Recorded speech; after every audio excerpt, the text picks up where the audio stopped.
All right. Hello, everybody. Welcome to the Yana for Wyo Sunday virtual town hall. It is Easter Sunday, and if Easter is one of your holidays, happy Easter.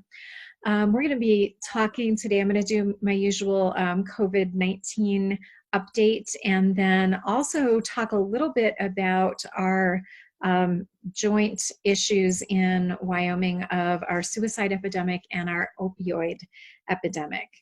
Um, and I want to open it up pretty quickly this time to conversation about that. These are topics that I am still learning a lot about, and so I want to really have this be much more of a town hall and much more of a conversation.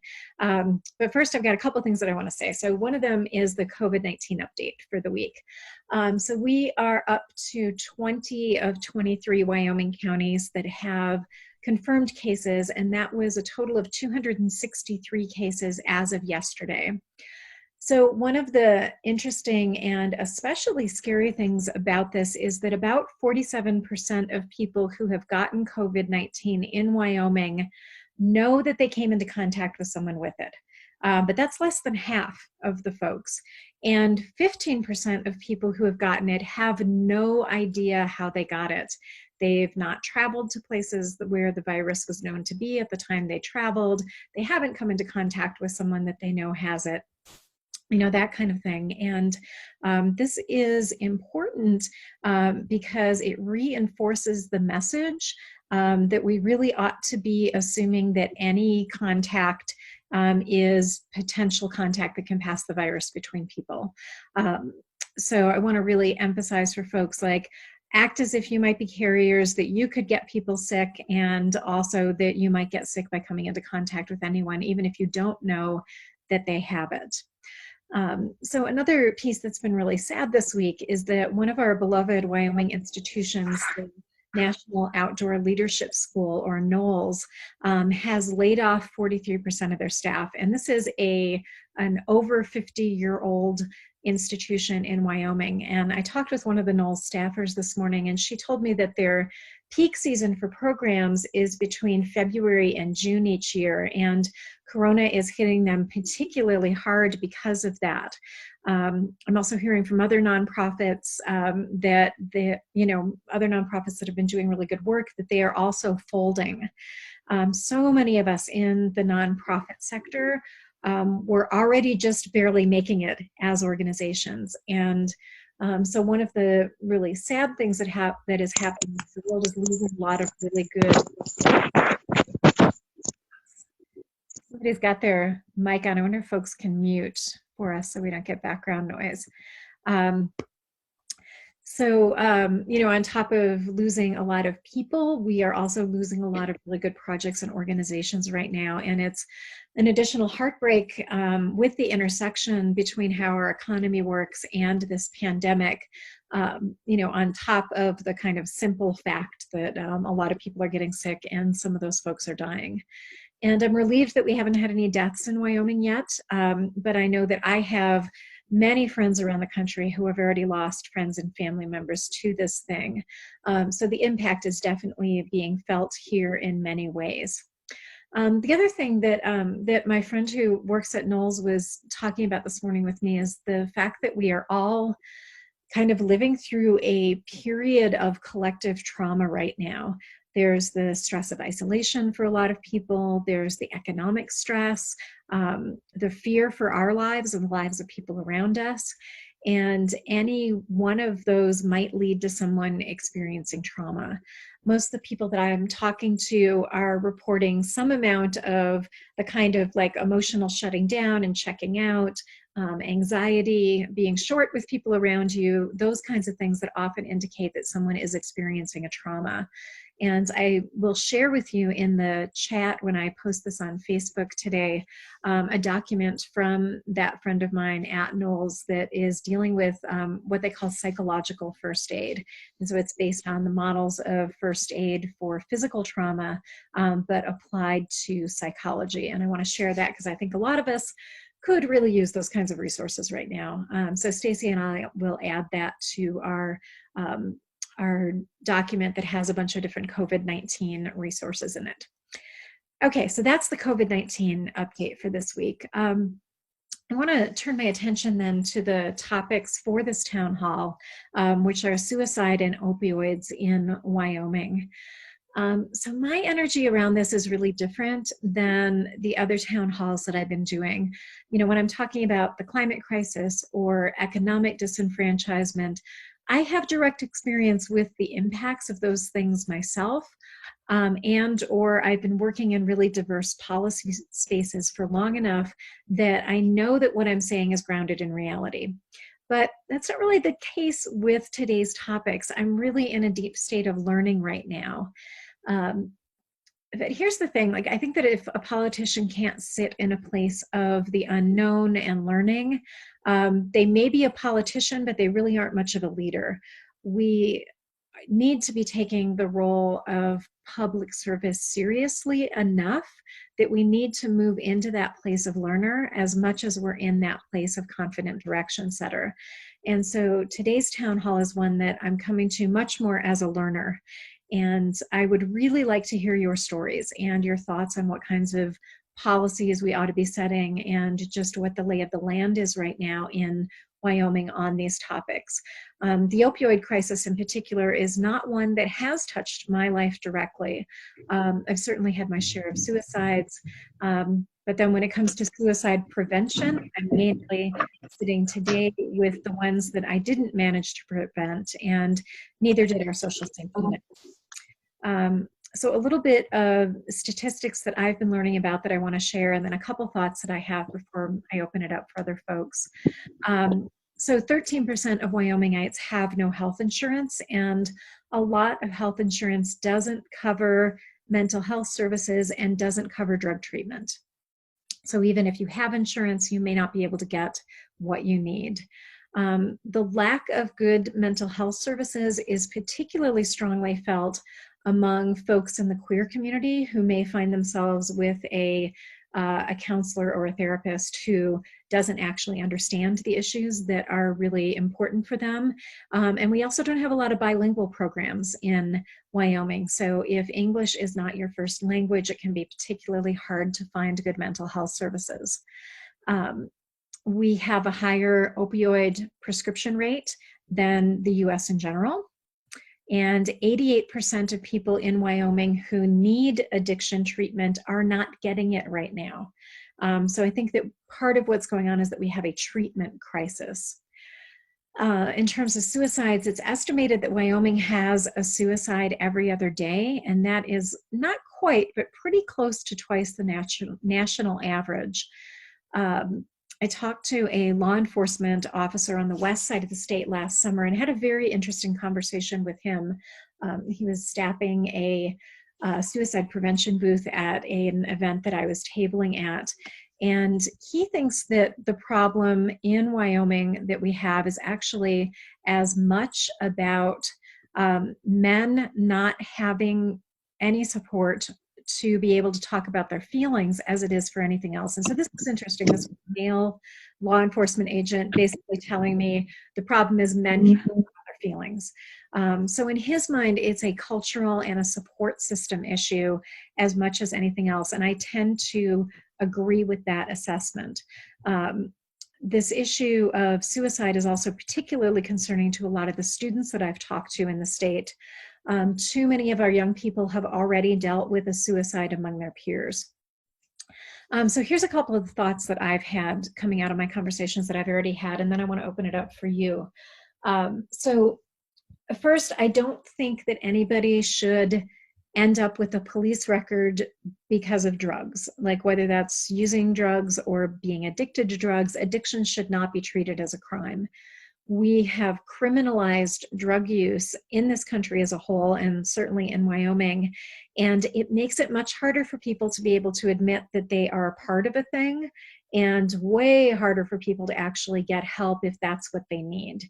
And felony charges in particular can cause tremendous disruption to people's lives, not being able to get a job, not being able to vote, not being able to get housing in some cases.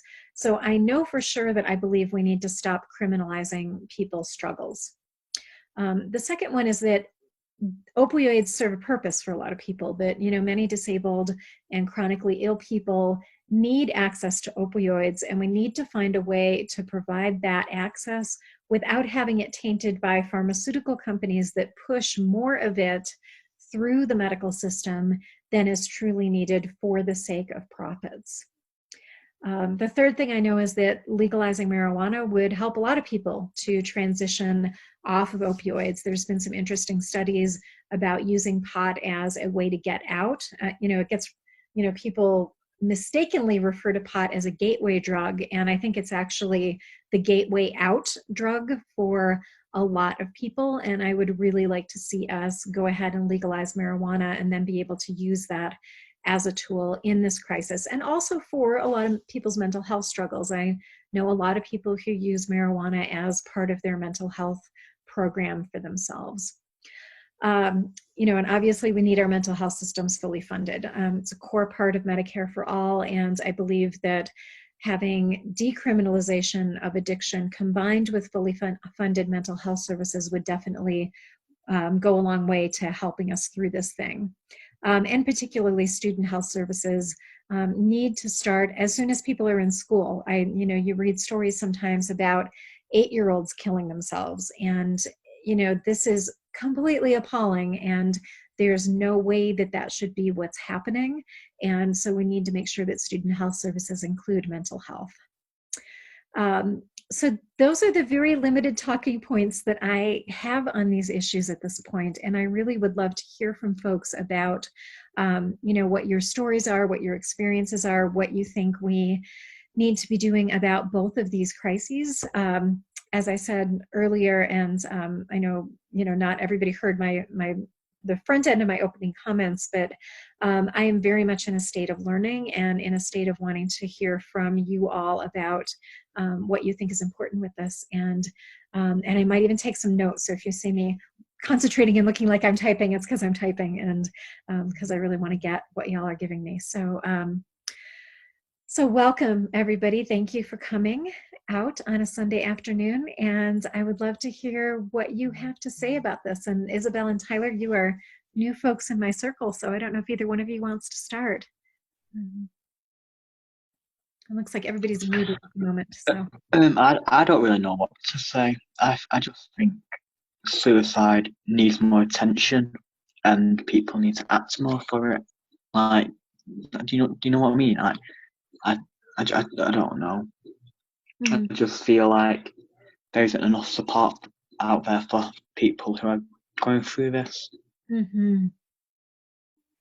Yeah, for sure. I've been hearing it a lot, particularly from young people. So yeah, thanks for adding your voice to that. I feel the same way, really. Like, I think people don't realize like how serious it is, and like, especially in young people as well. Like, it's, people don't really realize how much it affects younger people.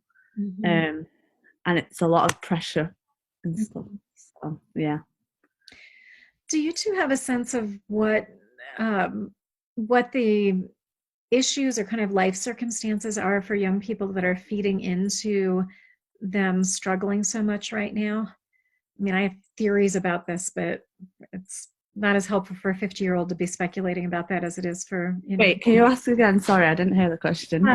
If you have a sense of what are those issues or those factors in people's lives among young people that are really getting them to this level of desperation? I think it's, well, we're from Britain, so I think I did like GCSE, like pressure. That's a big factor in stress and suicide rates, I think. Lots of school, and like, I don't know, maybe like living conditions. I don't know, and like being at home and stuff like that. I don't know. But school, big one. Yeah. So living conditions and pressure with school. Yeah. Okay, great. We just had one other person join us. I'm just opening it up to hearing from folks about opioid crisis and suicide crisis, and we're talking particularly about that among young people. So happy to have you join the conversation. Stacy, I don't mean to mute you. You're welcome to hop into this as well. I have very extensive experience with middle school kids. Over time, I worked in an at-risk middle school, and a lot of those kids were very much adrift in a situation where they didn't have supportive parents, very little health coverage, and it was such that to admit or go to services was a real negative because the community they lived in did not want services involved. That was really a negative. And a lot of the kids, we worked on a resiliency program at one point, and that seemed to help. Whereas we talked about the kids themselves, if they were in these situations, how would they handle it for themselves? So resiliency was very good at that time, and it was headed by an assistant principal who was very credentialed and a senior person in the school district. And we were able to pull that off, as in straight talk about drugs and suicide, gender identity, and other things. So that helped a lot. But the district didn't always agree with what we were talking about. It was pretty much straight up and to the point. The other end of the spectrum, where I finished, it was still kind of the same for the kids. They were caught between different worlds, but this was a school that the kids were had many, many benefits. Rather than an at-risk school, it was the other end of the spectrum. But I saw that the pressures on the social pressures really were a lot the same, because kids of that stature weren't supposed to have those problems. And so, and I worked a lot with the kids on getting them help. And then and I don't know if Tyler and Isabel will agree with that, but I think that some of the things, especially with the resiliency, is the privacy for handling these problems. Middle school kids don't get that luxury. As you grow a little older, high school and whatnot, I think you have the ability to work for yourself more. You have the skills. But a middle school kid's kind of stuck. What do they do to get out of those holes that they're in? So that's always my question on any kind of services. I don't know how you guys feel about that, but that's where I'm coming from. It's interesting. I'm hearing a theme in a lot of what you're saying, that there's a lot of shame around this, and that the kids end up taking this kind of the brunt of that. And, you know, whether you are a kid who's from a more marginalized background and labeled a problem kid, or a kid even from like a wealthier background, like there's different versions of it, but there's still a real reluctance to reach out for help, which echoes what that, you know, law enforcement officer was saying to me about men in the state of Wyoming, is that like there's a lot of people who just don't have access to support, or even if they do, you know, that shame can get in the way. And, you know, if you're not supposed to have problems, then what happens when you have problems? Like, where's your authenticity? Where's your ability to get help in that situation? And as we, for our resiliency program, we worked with the school resource officers, which was great. That their abilities to handle things was over a wide spectrum. And many of the officers who had been SROs for a long time and really understood kids worked very well with that, understanding them, getting them help, and getting next to them and getting trust. We always felt that resiliency training for school resource officers on how to speak to kids, what their problems are, what they might need, was always a plus. And I know we got the police department to do a resiliencies training weekend, and only parts of the officers attended, but a lot of the administrators, street administrators, did attend resiliencies training, and they put that they put that into effect. And the one thing about police, the hard thing for them is to get kids to open up and speak to them honestly without fear. Right, right. And I imagine that's especially true with students of color. You know, like the cops are not necessarily your friend for some of these populations. Indeed, and a lot of the population of my first school, I was there 19 years. They were all people of color. It was extremely difficult for them because they lived in communities by themselves, and they preferred not to have the police there too much for a lot of reasons. But and it wasn't the kids' problems; it wasn't crime, except they were asked to please don't open up to services. So they don't come into our community, because a lot of times that didn't turn out well. And it wasn't drug related, it was a lot of other things. Immigration, for one. Right, right. Gotcha. All right, great. Well, we've got some folks who have just joined us. Let's get some other voices in here if you want to add anything to the conversation.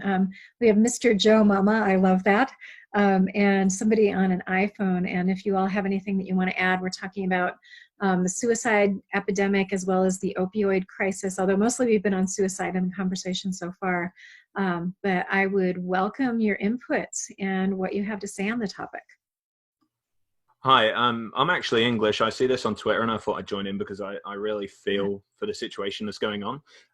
But do you feel like the suicide pandemic is going to raise because of the coronavirus being locked in the houses and stuff like that? Yeah, actually, it's interesting. We have half of you on here from the UK, which is fascinating this morning. Hi. Hi. So, yeah. Well, we've already seen a documented bump in domestic violence, and we know that there's a relationship between those two things, that, you know, if somebody's being abused consistently and they feel like they don't have a way out, that is definitely going to put people at higher risk. You know, I also think a lot of people are not used to quarantine and isolation, and that I think there's definitely going to be impacts there. Oh, hello, and I have a visitor coming into the camera here. So yes, I do think that it is quite likely that we're going to see a bump in suicide rates. We, you know, in Wyoming, our suicide rates are not quite double the U.S. average. So our state has a particularly you know, challenging set of circumstances with this. Can you just sit down, sweetheart? Thank you. Yeah, so I do think that is likely. Okay, thank you. That's all I had. Thank you for answering that. Yeah, yeah. So I'm curious to, you know, are there good models in the UK, since I have three of you here, you know, are there good models over there, good programs that you think we could be looking at in the US that might offer something to us at this point? It's okay if there's no, I know you're not all policy experts here tuning in, so.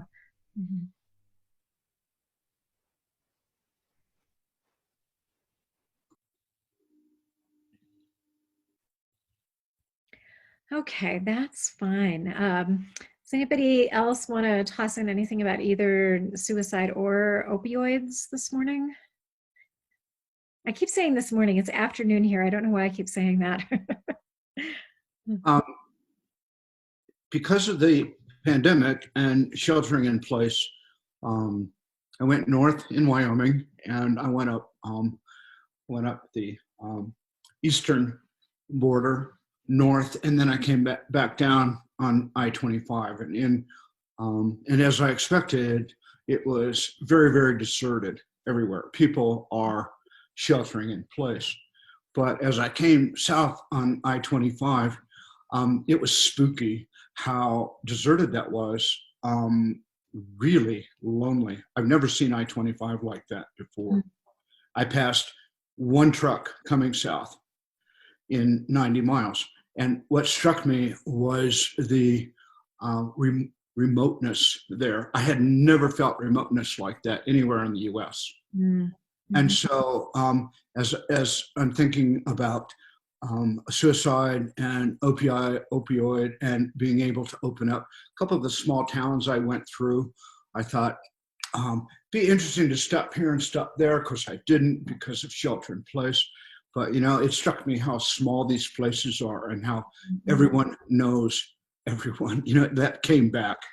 like crazy. And so my concern then, and I know you're thinking about this too, is the kind of networks for support in a state that is as remote as ours is.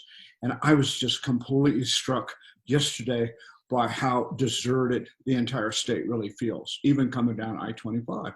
And so that was a double spooky feeling to me of outback, loneliness, people not being there and whatnot. So and just, and then in watching the thing about broadband and the opportunity to contact doctors and other things, and the shortcomings of broadband, and that was the thing that was covered Friday night. I wonder about that too. What kind of connections like we're having right now that could be more common, and a situation of more trust. Yeah. Wonder It's good. There's a lot there. I mean, it's interesting to hear that about 25. I mean, I can see I've been in quarantine for the last 3 weeks, and my window looks out and I can actually see I-80 from here. And I-80 has still been pretty busy, going, and that's an interstate that goes across most of the country, for folks that aren't familiar with it. I do think that, folks who have good internet access have been considerably better off through this whole thing. And, rural broadband is one of those policy pieces that I feel like, has been up not only in the, I'm part of a coalition of rural Democrats who are running, and we've been talking about rural broadband. It's also built into the Bernie Sanders Green New Deal. That's a big part of it, is like getting us to a place where people can actually work from home. And suddenly we're in a place where a lot of people have been forced to, and that's been really tough for a lot of people in Wyoming whose internet frankly sucks. And so, really looking at what kinds of infrastructure stuff we can put in place, where we would have been a lot better off if we had attended to some of that stuff a lot sooner. Yeah, and I do think that the kind of rural isolation that we deal with here, it's interesting that, someone who lives in Wyoming, and it's like when you can feel that sense of isolation, and like there's all these jokes about like social distancing is just the Wyoming way of life. And jokes aside, I mean, there is a part of that where we're used to being sort of this rugged individualist landscape out here. And I think in a lot of cases that is being pretty dangerous for people emotionally right now. Well, and I did that yesterday. I mean, I've been at home and feeling crazy. I've got to get out. I need to do something. Sure. And that's what I do. I do a lot of that traveling. And it's not a problem because where I go, believe me, it's social distance because there's nobody there. That's what I seek out. But at that point, that was so striking. And like I said, I haven't felt that before. And I think compounded by being home and not meeting people was crazy. And as I think about this, so if we do have social contact systems to do that, then if you're really kind of going down a hole really quick, you're falling down the rabbit hole, and you do have that access, then who do you contact that you know well enough to trust? That what kind of system, and I think you've spoken about that too. Systems of people you can trust, and I would think, hopefully, that if someone's seeing a physician or has a physician or has a clinic somewhere, that clinic is kind of set up with a familiar face at least to contact at those moments of real hurt. Just a thought, how do you pay for that? Where do you get those funds? Right. Well, I mean, I do think that, that the better Medicare for all proposals do include mental health coverage. And so I think, and there's, and we've talked in other ones of these sessions about like, how do you pay for that? And so, I'm happy to reference folks to those other town halls for the answer around that. And I do think it's really important. And I also think, and this is something that it's kind of weird as a political candidate talking about it, but my background is in cooperative culture development. I mean, that's what I do, is I spend hours and hours and hours every year working with groups and individuals around like, how do you move out of the sort of hyper individualistic mindset that I think is biting a lot of people in the ass right now, and into something that is more genuinely collaborative and, co-supportive for people. And it's tough, when you've got all of that training around the individualism stuff, to be able to reach out for that kind of support. And I think it's really important that, that folks do that. And, and I just want to say for folks, not only the folks who are here, but also the folks listening to the recording later, that there is no shame in needing help. Like, if you are struggling, you are just like everybody else. I mean, it's like, I have this image of us right now of being like, millions of people in the United States who are all sort of suffering in silence and not realizing that the person next door is also suffering in silence, and the person across the street is also suffering in silence, and that we're just these islands of silent suffering right now, and that, that doesn't do anybody any good at all. And, and we're all kind of in this boat of really struggling and having a lot of stuff sort of getting pulled out from underneath us right now. I mean, like, my work has plummeted, my income's plummeted, I'm dealing with that just like everybody else that I know is. And, and that there's really no shame in going like, hey, this is really hard and I don't know what to do with this. I mean, we've never lived through a global pandemic before. And so, for those people that are really struggling with that, it's like, yeah, you're struggling with it because we're in really new territory and it's scary. Do you think the way, the thing I'm getting is that people are understanding what being isolated means as a whole now? Do you think that's a positive that's coming out of this and that we might be able to pick up on? Kind of like climate. Climate has slowed down. We're not killing the climate, and we're looking at that going, how do we continue that? Now that we're isolated, what do we learn from that, and how can we help?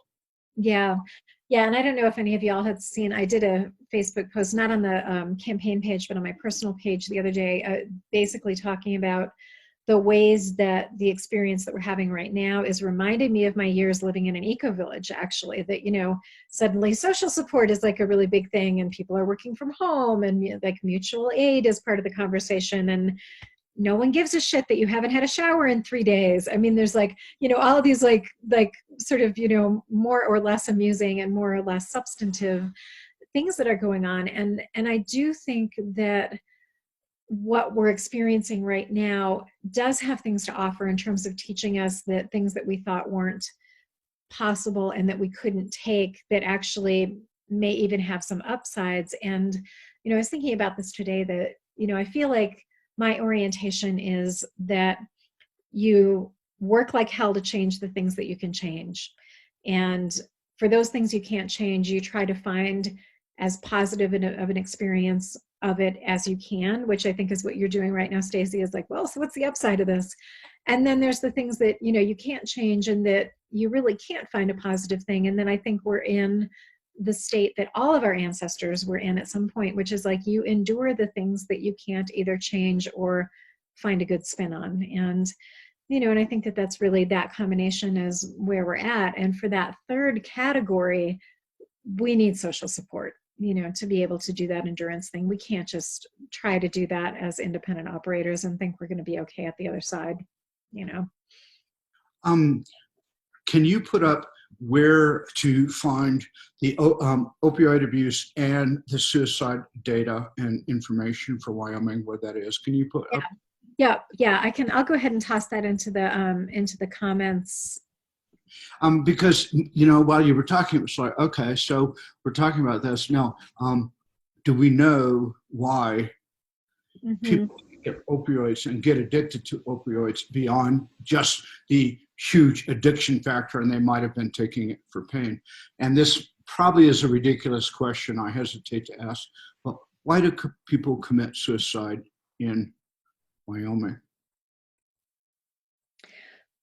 Yeah, I mean, I think it's a huge, I mean, I know that the person who I was the closest to, who I lost to suicide in Wyoming, they could not get queer-friendly mental health services that were affordable in Wyoming, and they actually left the state, and then tried to find it in another state and still couldn't find it. And it was their third attempt that finally killed them. And, and so I know that that was their story. I do think that the cop on the west side of the state is right. I mean, I think a lot of it is like the shame about being able to talk about what's going on. I think economic despair is on the rise for people.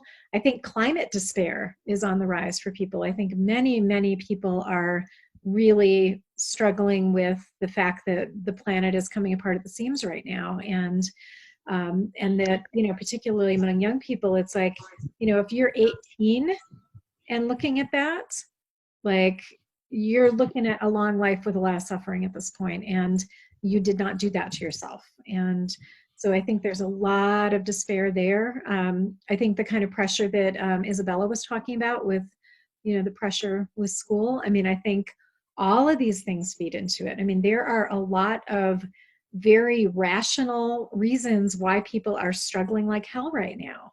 And so, I just want to say I get the despair, and I hope that people are being able to like reach out and find connectivity and find the support that they need. And I think in the United States, our healthcare system is failing people horribly, in multiple different ways with that.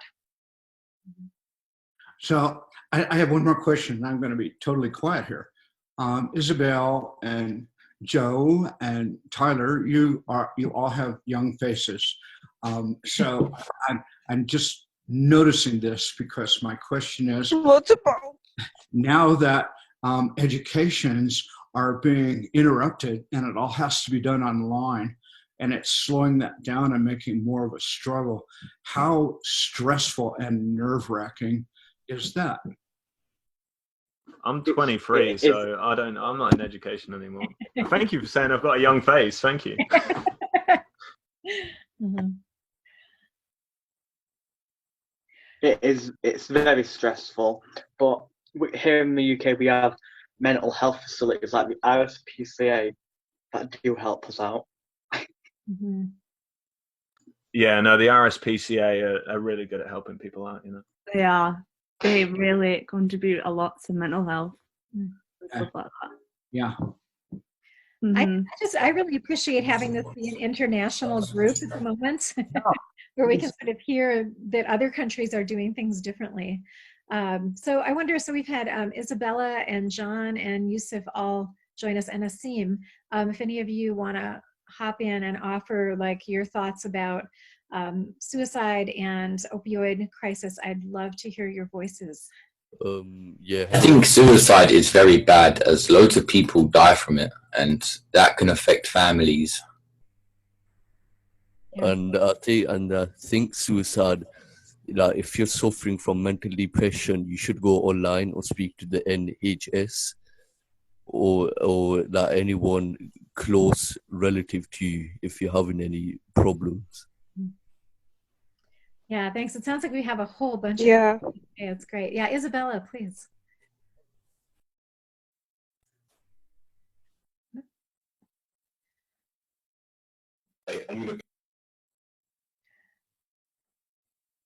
Okay. Looks like everybody's muted at the moment, so I don't know if someone's trying to talk or not, but okay. Well, great. Okay, well, I think we're gonna I tell you where we're from. China. That's from where Corona comes. One side. It arrived on Tuesday. It flew over here on a bad some due day. I put it in stir fry. Give it to the guests. I saw it on night. All right, so that was a racist moment brought to you by some random dude. So, okay. So just to be clear, in no way, shape, or form do I think Chinese people are responsible for this, and making video jokes about it is kind of... Yeah, I agree. It's very disrespectful. Honestly, I think it's disgusting.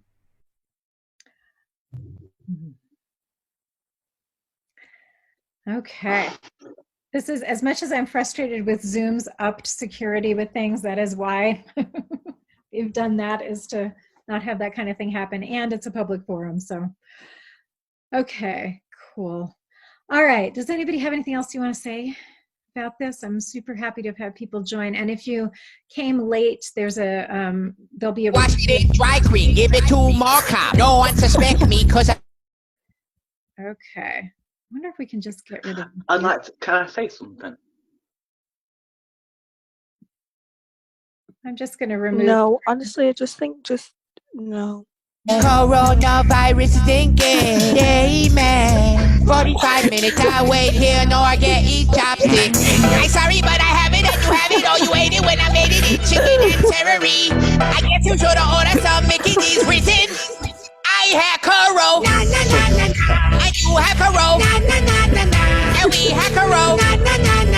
Everybody had coro. Okay. I think I just removed him, so I will not let him back in if he tries to come back in. So. Please, may I say something? Yes, please.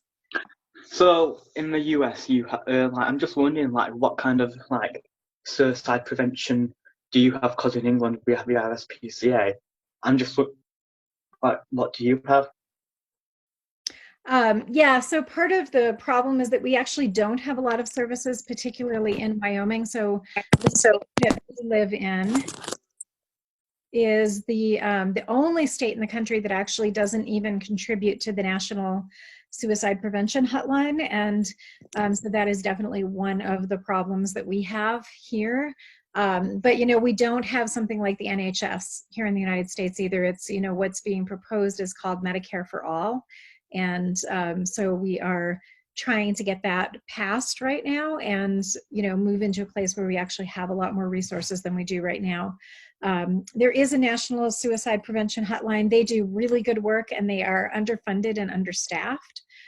So it's not like there's nothing happening, but in terms of really formal government supports, the US is pretty bad about it. Do you think Donald Trump is trying his best to help, or do you think he's not working hard enough to prevent these suicides and set up the right? Yeah, I don't do you know think what I mean? he's trying his best to help right now. And in fact, one of the things that he has done is refuse to reopen the Affordable Care Act healthcare marketplace, as it's called, which is how people get onto the Affordable Care Act, which is the closest thing to a public program that we have in terms of insurance. And so he's actually blocking people's access to that. And 3.5 million Americans have lost their health coverage in the last, I think 6 weeks. So we have a whole bunch of people trying to get into the room now. What do you think? Trolls? Let them in. They are definitely trolls. Yeah, I think so. I think we're gonna 100%. Don't let them in. I agree. Yeah. Block them. Ignore them. Yeah. They don't accept trolls in this place. As Carol Baskin would say. Yeah, don't feed let them the to trolls in. lions. Don't let the trolls in. Don't let the trolls in. Don't let the trolls in. That's all I have to say. Well, I'm glad I let all of you in because you're actually contributing to the conversation. So thank you. Yeah. I'm quite shy. So, both May I share something? Mm-hmm. Yes, please. Boris Johnson has tried to kill himself many, many times, and he's set up the right foundations to prevent suicide. So I just think someone in America needs to step up their game. Mm-hmm. I agree. Mm-hmm. Interesting. Yep. That's interesting because a lot of people talk about Boris Johnson and Donald Trump being really similar, and so it's good to hear that he's actually coming from a really different place on that one and has actually. He's brilliant. Mm-hmm. Okay, good. I'm glad he's been doing some good stuff with it. I'm acquainted with a couple of parents with children. You have it or you ate it when I made it in chicken and celery. I guess you should have ordered some Mickey D's risen. I had coro. So disrespectful. I can't believe people. I don't know why people think it's funny. It's so disrespectful. Yeah. It's just immature. That is a serious conversation. All right. Well, okay. I just removed him too. Is that Scooby-Doo?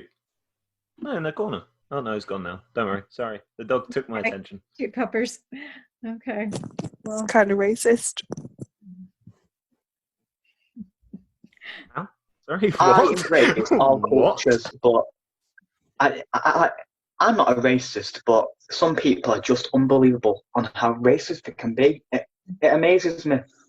I have a Muslim mother, and she's the best type of person ever. So how someone can be that racist is beyond me.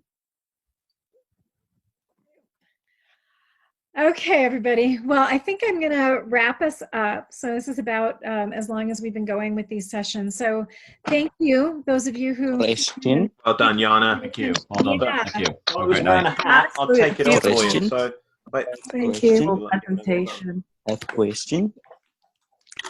Someone has a You've got an question. amazing I have a speaking voice. question. Okay. Oh, someone has a question. Go ahead. Do you like cock and ball torture? Uh, Wait, what? all right. I think we're definitely going to close this out then. Hello, India. You really racist? All right. One more down. You're racist. Okay. Oh, I hate people like that. Don't you? Don't we all? Annoying. It's so immature. Oh, The don't get it. RSPCA do their job and may stop people like him from running for. So yeah, the RSPCA in the UK absolutely do such a good job in like Sorry, what do apart from the abusing animals, they RSPCA do do? abuse animals quite a Oh, lot. God suicide bless the prevention. RSPCA. Isabella J. They do suicide prevention. Suicide. No, they don't. Yes, they do. RSPCA are for animals.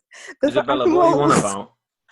Look them Why are you up. coming in here trying to That's troll? The the RSPCA are for that's the mo- suicide that's prevention. the, yeah, you're getting it confused. What are you on about, Isabel? No.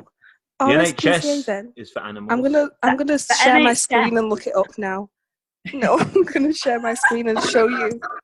Okay, Maybe you're everybody. the troll. lying, Isabel. Now, stop Okay. lying. All right. Isabella, you Sorry, got who it. are you? Found each other. All right, everybody. It's like we found each other. RSPCA. Your name's Joe suicide Mother. prevention. Okay, everybody. So I'm going to go ahead and. Fucking bye.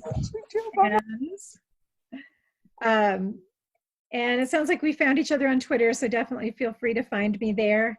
I appreciate everybody coming and tuning in today. So thanks, everybody. Bye-bye. Bye. Bye. Bye.